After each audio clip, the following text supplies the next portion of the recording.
दीपावली पर्व के शहर में जगह जगह दीपावली मिलन समारोह के साथ अन्नकूट महोत्सव का आयोजन किया जा रहा है।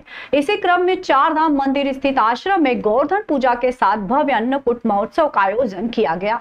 यह उत्सव तमसो मा ज्योतिर्गमयम के सिद्धांत पर आधारित है, जो अंधकार से प्रकाश की ओर बढ़ने की प्रेरणा देता है।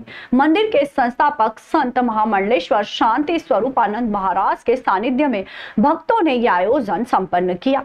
महाराज ने गोवर्धन पूजा के महत्व को बताते हुए कहा कि भगवान श्री कृष्ण ये परंपरा इसलिए शुरू की थी ताकि हम परोक्ष नहीं बल्कि प्रत्यक्ष उपयोगी प्रकृति जैसे गोवर्धन पर्वत गोवर्धन की पूजा करें।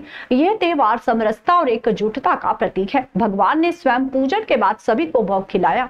यह दर्शाता है कि उत्सव कोई भेदभाव नहीं रखता। चारधाम मंदिर में अन्नकूट बनाकर भगवान को भोग लगाया गया। सबने मिलकर देश में एकजुटता समरसता और सबके मंगल की कामना की। यह उत्सव गो सेवा और प्रकृति के प्रति आभार व्यक्त करने का एक महान अवसर है।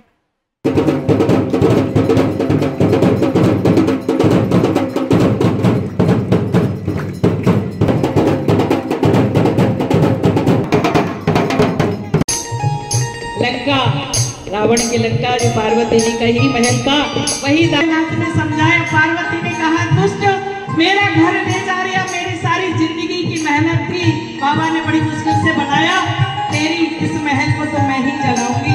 इसलिए हनुमान जी की जो पूछ है तो कहते हैं भगवान भोलेनाथ, देवी ने तो पहले ही कहा था संसार में सब चीज स्वप्न है, कोई अपनी नहीं है। मालिक की मर्जी के बिना तो अपना बिना मिलता है। ये प्रकाश का पर्व है, दीपोत्सव है, और अपने यहाँ वैसे ही कहा है तमसो मा ज्योतिर्गमय।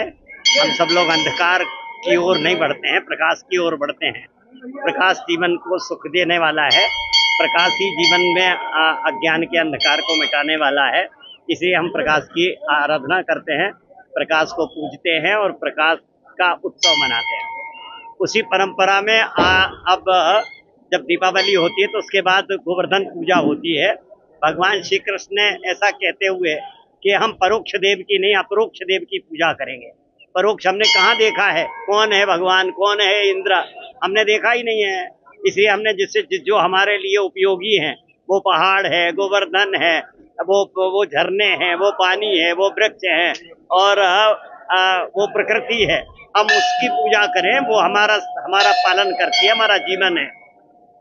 तो इसलिए भगवान ने एक परंपरा तोड़ करके गोवर्धन की पूजा करवाई और वही गोवर्धन की पूजा की परंपरा आज भी बनी हुई है।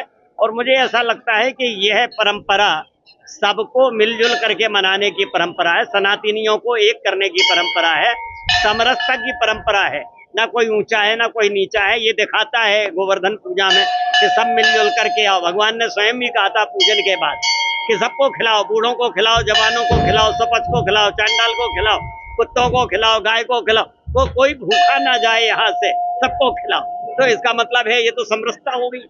तो देश में अगर एकजुटता करनी है, समरसता करनी है, सबके प्रति भेदभाव मिटाना है, तो यही एक ऐसा त्योहार है जिसमें हम सब लोग मिलजुल करके इसको उत्सव को मनाते हैं।